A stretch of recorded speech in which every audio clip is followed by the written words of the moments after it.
Hello and thanks for watching Focus, a show that focuses on community, unity, and service, featuring nonprofits and local community heroes. I'm Chris Giard. Today, we're at the Harriet Beecher Stowe Center, located at 77 Forest Street in Hartford, Connecticut. The Harriet Beecher Stowe Center preserves and interprets Stowe's home and the center's historic collections, which promote vibrant discussions of her life and work that inspires commitment to social justice and positive change. Let's go inside and meet some of the staff here at the Stowe Center that help bring their mission to life.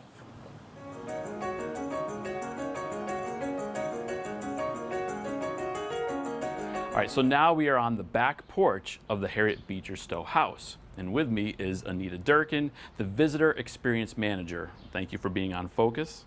Thanks for having me. So can you give our audience just a brief history of the Stowe house as well as when tours started?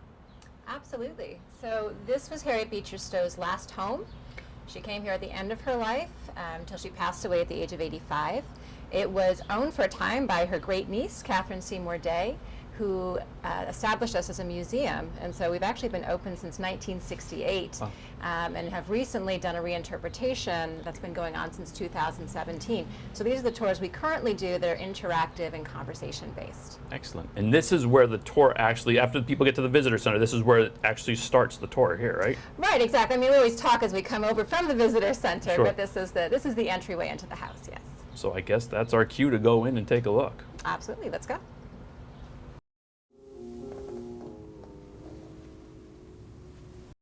All right, so Anita, we're here in the front parlor of this Stowe house. It's beautiful. Can you tell us a little bit about the parlor itself and what kind of happened here? Absolutely. So in Harriet Beecher Stowe's time, the front parlor would be the first room that her visitors came to. So we think about it as the center for salon culture, which is really based in conversation, ideas, and thinking about the world around them. And it's exactly what we like to do with our visitors now, to think about the past and invite visitors to think about the present as we do. So I just noticed this painting behind me here. Can you talk about that and who painted it? Yeah, absolutely. So this painting was actually done by Harriet Beecher Stowe, and most of the botanical paintings that we have in the house, the flowers and things like that, were paintings that she did. And I think it was a hobby she picked up later in her life, after she was world famous, after Uncle Tom's Cabin made her, in today's dollars, a multimillionaire, and she had some leisure to do what she wanted. I think she picked up the hobby as a way to connect with her mother, who had been an artist and who passed away when Harriet was very young.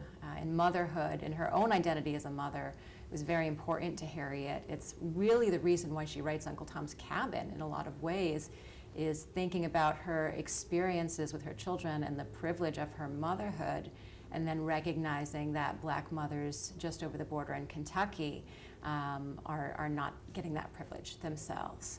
And this is her motivation to write the anti-slavery novel. So, which was very unique at the time, right? And let's face it, there's a lot of uniqueness to the Harriet Beecher Stowe house itself. So, can you talk about how this compares to maybe other walking historical home tours? At the Harriet Beecher Stowe house and our tour, we are focused not just on the objects, not just on telling Harriet's story, but really thinking about it as a story of an individual feeling empowered to work for social justice in her time. And so what we do on our tours is to have a conversation with our visitors as a means of trying to work with them, to talk them through the first steps of looking at themselves as change makers, as people who can work towards social justice in our own time as well.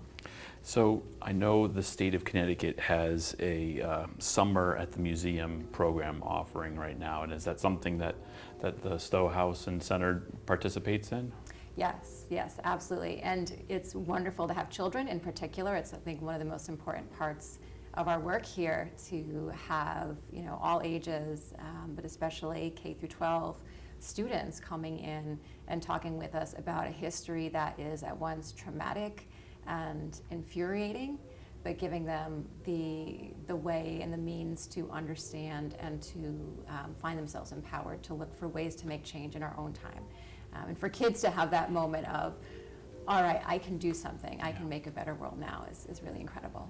And as somebody that's responsible for that visitor experience, have you recognized and noticed that there is that engagement with the younger generation that wants to get involved after hearing the story of Harriet Beecher Stowe?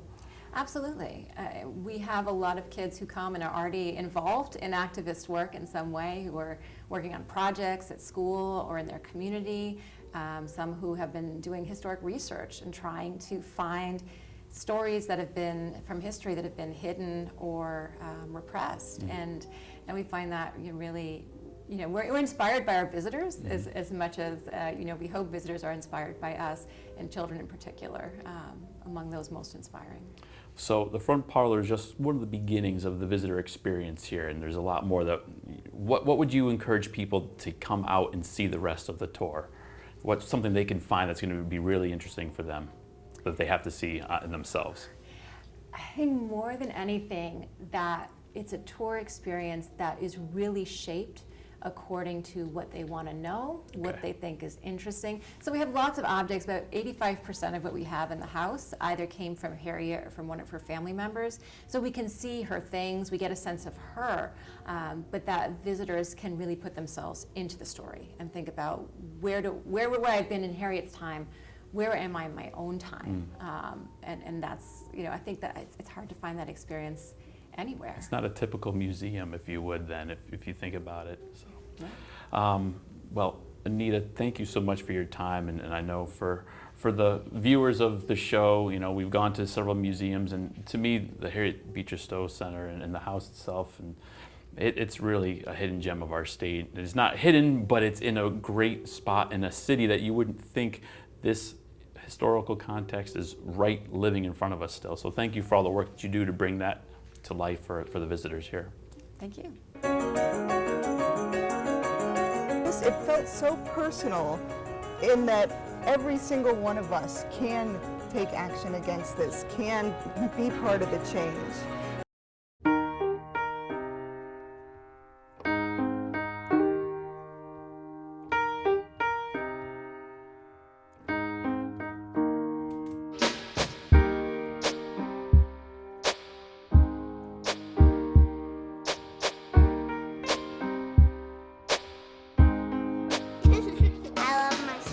My heart doesn't see race. Love is love. Connection. It's the heart of what we do. It's why we work to better the communities where we live and work. It's why we're expanding to get people connected and create digital equity programs that support affordable internet and digital literacy. We're leaders for positive change. From the way we empower our people, clients, and communities, to the way we care for our planet. We live our values every day. We're Cox Communications, and we're pleased to connect with you.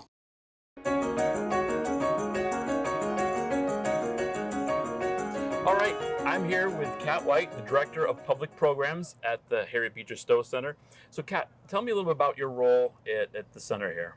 Yeah, so thank you. I am, as you say, the Director of Public Programming. So any of the events that we have, such as salons that are some of our regular events, we'll have speakers, we've got storytellers, anything that takes place outside of the tours on our campus or that we're involved in, I kind of oversee that. Excellent. And help those things run smoothly. So what are some of the programs people can typically expect when they come to the Stowe Center? We offer a regular salon series, and this is based off of the Nook Farm tradition of gathering together, gathering as a community, having discussions, engaging in topics.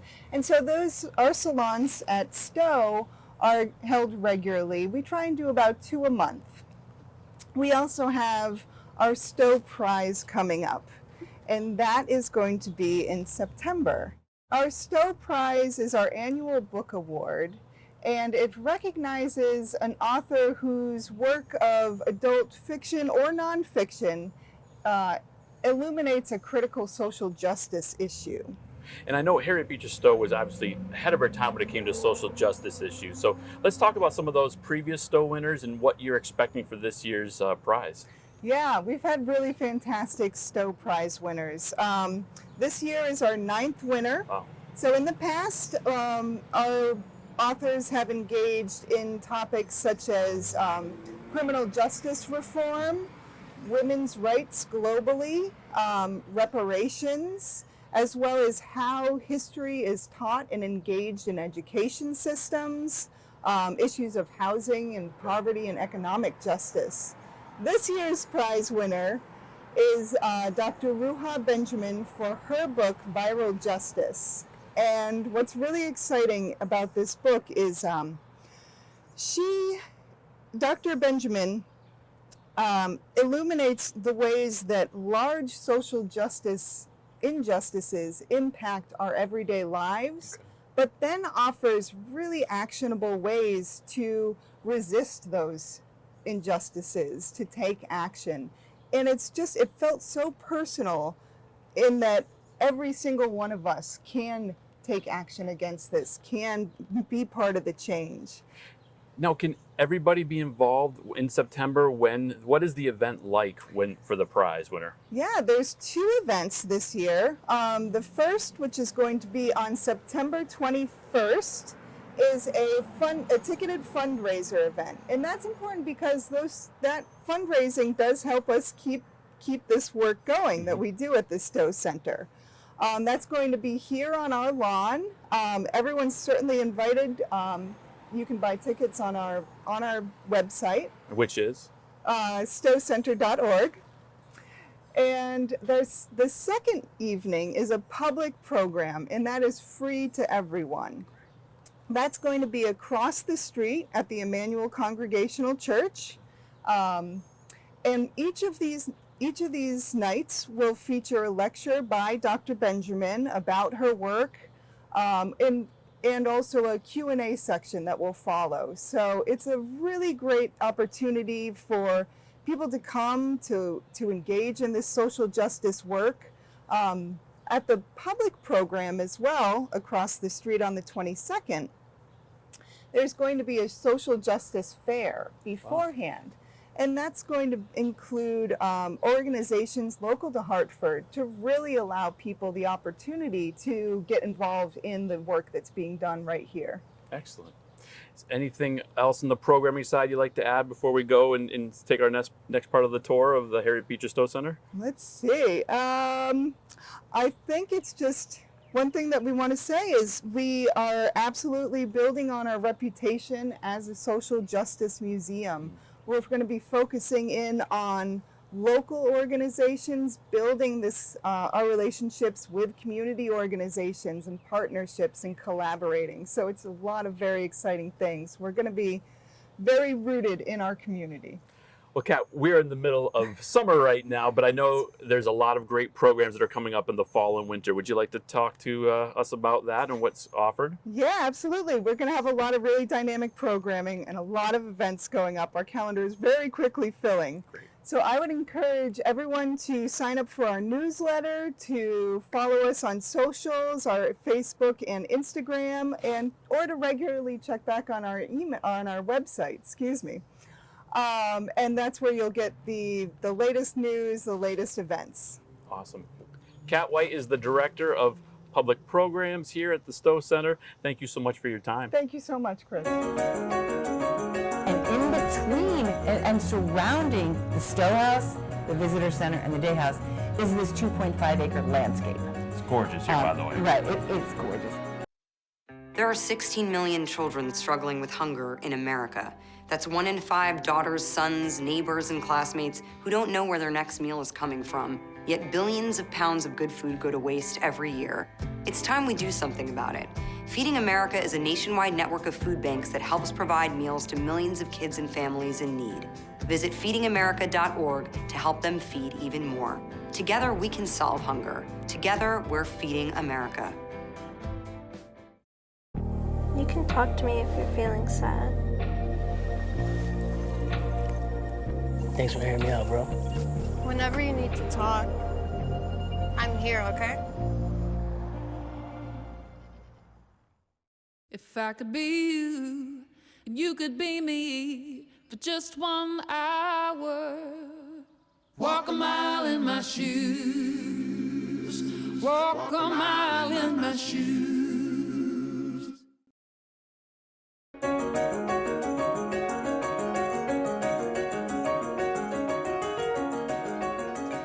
All right, now we are outside the Catherine Seymour Day House with Cindy Cormier. You are the consulting project manager for all the projects that are happening outside.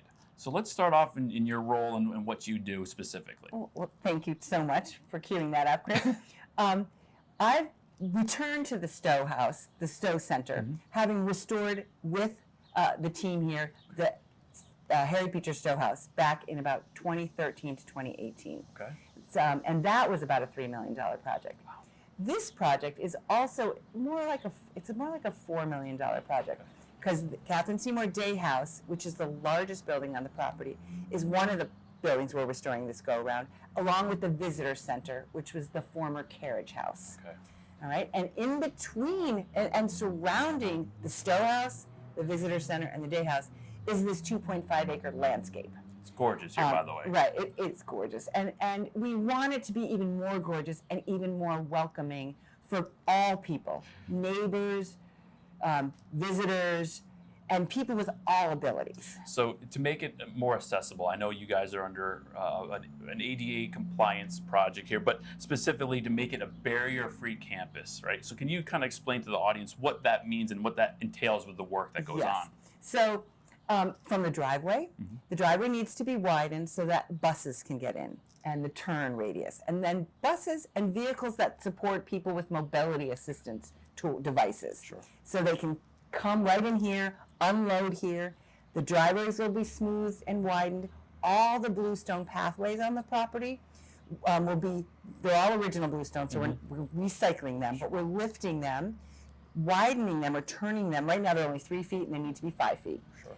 And also they're also irregular and puddles form in certain places, so they're all going to be regraded as part of the accessibility.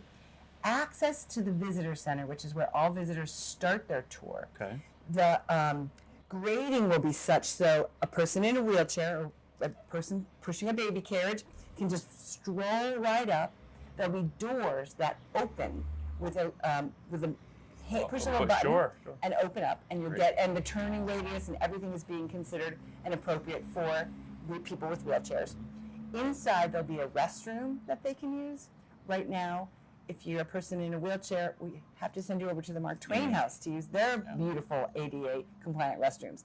So the Visitor Center will be graded and restrooms will be included. The Day House as well, the house that we're sitting in front of. It's our research library, but it's also a program space.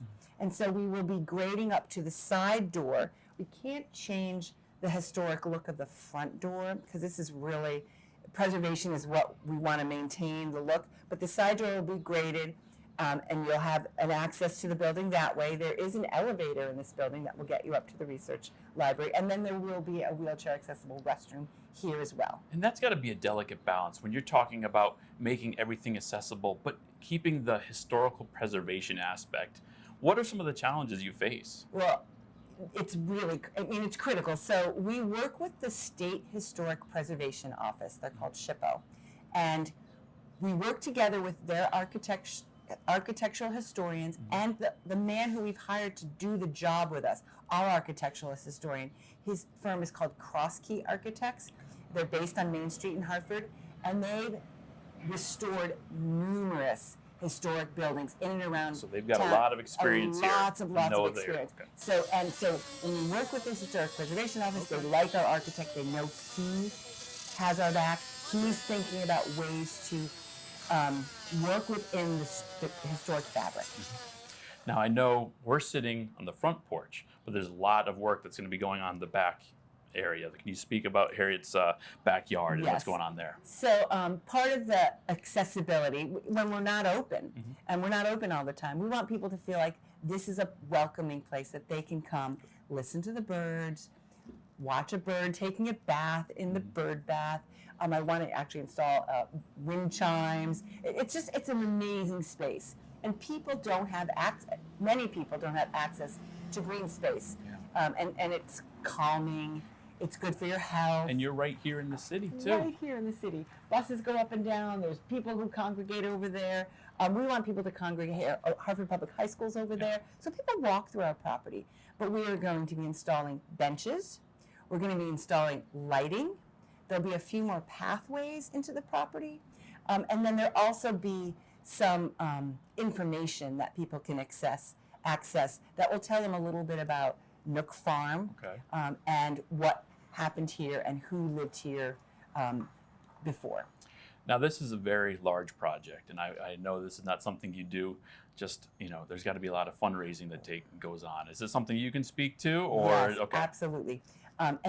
So yes, planning for this, I came on January of this year, but before then, for about a few years, 2 or 3 years, quite a bit of planning went on. The architect did a building assessment, and the team here reached out to the state of Connecticut, and which is very generous to cultural attractions and historic properties. And they raised, the team here before I got here, raised about $2.3 million from the state alone.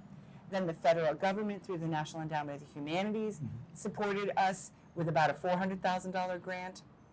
And since I've come on, we've gotten a Love Your Block grant from the Hartford Foundation for Public Giving to help install new gardens on the property. So Cindy, we have this lovely sensory garden behind us, and we've experienced some wildlife that's gone through. Tell me a little bit more. I know there's a raised veggie garden out there too. Talk about some of the things that are planned and how the community is going to get involved. Right. Well, there's actually 2 raised vegetable beds.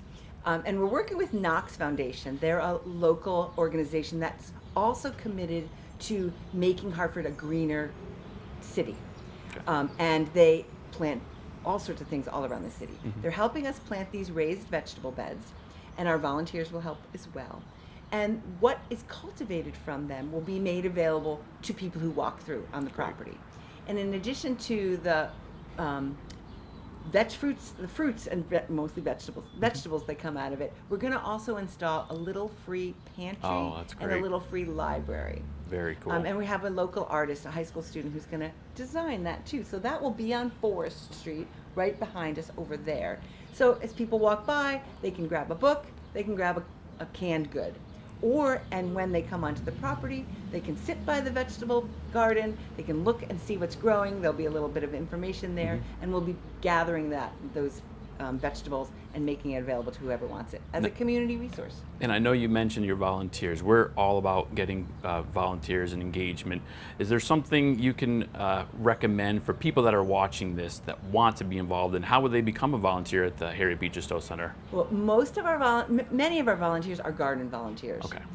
And we have a couple lead volunteer gardeners, and it's Tuesday, Wednesday, Thursday, and Friday. Almost every day there's someone gardening here. They probably aren't here today because it's so hot.